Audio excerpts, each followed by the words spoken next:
Fala galera, análise de Atlético Mineiro 1, Coritiba 2, pela 26ª rodada do Brasileirão. Começando pelo comportamento das equipes na partida, o Atlético Mineiro entrou num 4-2-3-1, enquanto o Coritiba entrou num 4-1-4-1. Olhando para a disposição média dos jogadores em campo, a gente vê praticamente todos eles concentrados aqui na região do meio de campo, não dando a entender que algum dos dois times pressionou mais o seu adversário. Mas quando a gente olha para a concentração das jogadas no campo de jogo, a gente vê que 22% delas ocorreram no terço defensivo do Atlético Mineiro, 50% no meio de campo e 28% no terço defensivo do Coxa.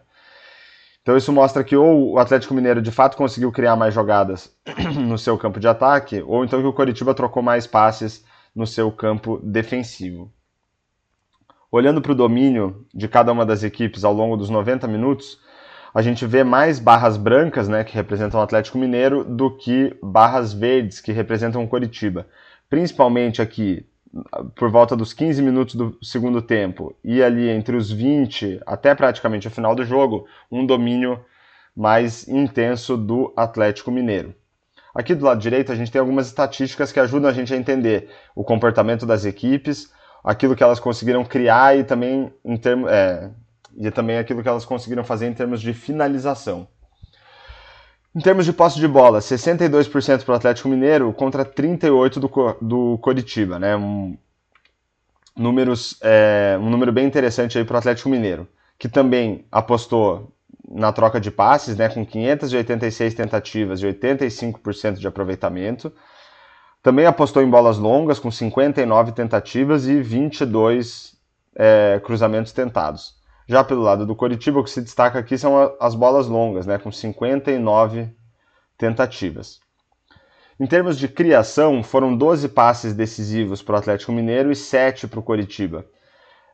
E aqui passes decisivos são aqueles passes que ou possibilitam um chute a gol ou então possibilitam uma assistência para gol, né? São as pré-assistências. 12 passes decisivos para o Atlético Mineiro, um número de médio para alto para um time mandante, né? E os 7 passes decisivos do Coritiba é um número aí mediano para um visitante.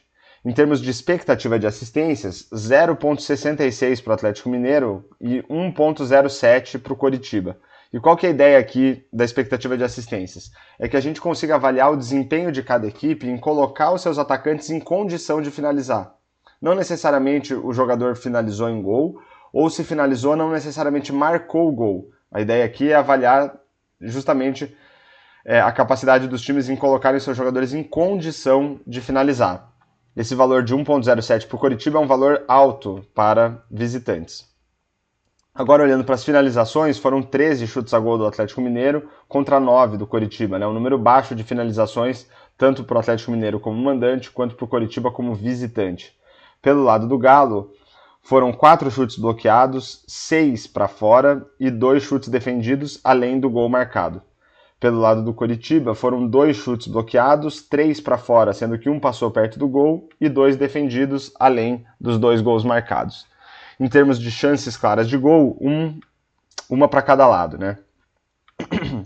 Mas a gente avaliar a quantidade de chutes não diz muito pra gente. É interessante também avaliar a qualidade desses chutes a gol, né, e das oportunidades que são criadas. Então, para isso, a gente tem 2 estatísticas aqui, que é a expectativa de gols e a expectativa de gols pós-chute. A primeira mede a qualidade das oportunidades de gol, enquanto a expectativa de gols pós-chute mede a qualidade dos chutes em si. Então aqui o que vale a gente ressaltar, vamos considerar aí um chute que é dado do meio de campo, um chute da intermediária ou um chute de dentro da área. Cada um desses chutes tem uma probabilidade diferente de ser gol, né? É mais fácil você marcar um gol de dentro da área do que de fora da área, por exemplo. Então quem ajuda a gente a medir essa probabilidade é a expectativa de gols. Então, quando a gente soma a expectativa de gols de todos os chutes de cada um dos times, a gente vê que o Atlético Mineiro, com base na qualidade das oportunidades que criou, tinha uma expectativa de marcar 0,6 gols contra 0,81 do Coritiba. Nos 2 casos aqui, um número baixo de expectativa de gols, o que mostra que os times não conseguiram produzir muito. Quando a gente considera também a qualidade dos chutes, esse número cai para o Atlético Mineiro para 0,45 e ele aumenta para o Coritiba para 1,22. Pelo lado do Atlético Mineiro, essa diferença é de menos 0,15 e ela é uma medida da qualidade das finalizações, né, da qualidade dos atacantes na hora de finalizar. Pelo lado do Atlético Mineiro, eles reduziram a expectativa de gols, de 0,60 para 0,45. Apesar de ser um número próximo a zero, nessa diferença, isso mostra que o desempenho dos atacantes do Atlético Mineiro no jogo não foi bom.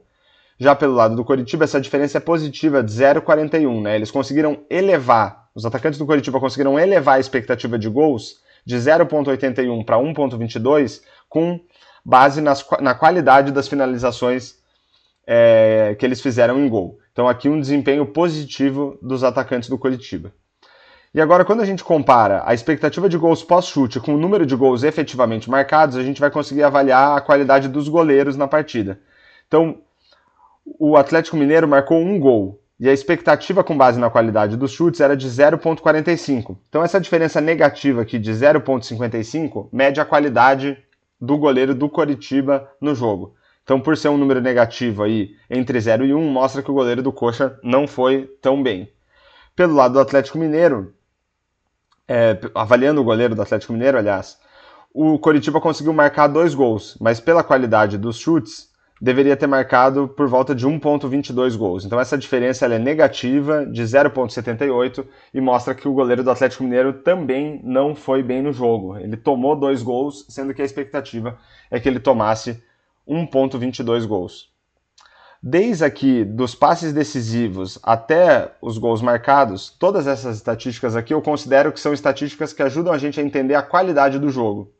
Se a gente for olhar pelo lado do Atlético Mineiro, apenas uma delas aqui tinha 4 estrelas ou mais, que é o número de passes decisivos que o Atlético Mineiro conseguiu no jogo. Pelo lado do Coritiba, a gente tem um número maior de estatísticas aqui com 4 ou 5 estrelas, né, que é a expectativa de assistências, a expectativa de gols com base na qualidade dos chutes e o número de gols marcados, né, que para um visitante marcar 2 gols fora de casa é um número alto. Então, em termos gerais, não parece ter sido um jogo muito interessante. O Coritiba, como visitante, conseguiu ter números melhores aqui em termos de criação e de finalização e ainda conseguiu a vitória por 2-1, então um jogo aí mais interessante pelo lado do Coritiba. Então a gente chegou ao final dessa análise de Atlético Mineiro 1, Coritiba 2. Espero que vocês tenham gostado. E aqueles pedidos básicos de YouTube, né? Para vocês se inscreverem no canal, deixarem um comentário e um like e também compartilhar o vídeo para divulgar essa análise. Valeu!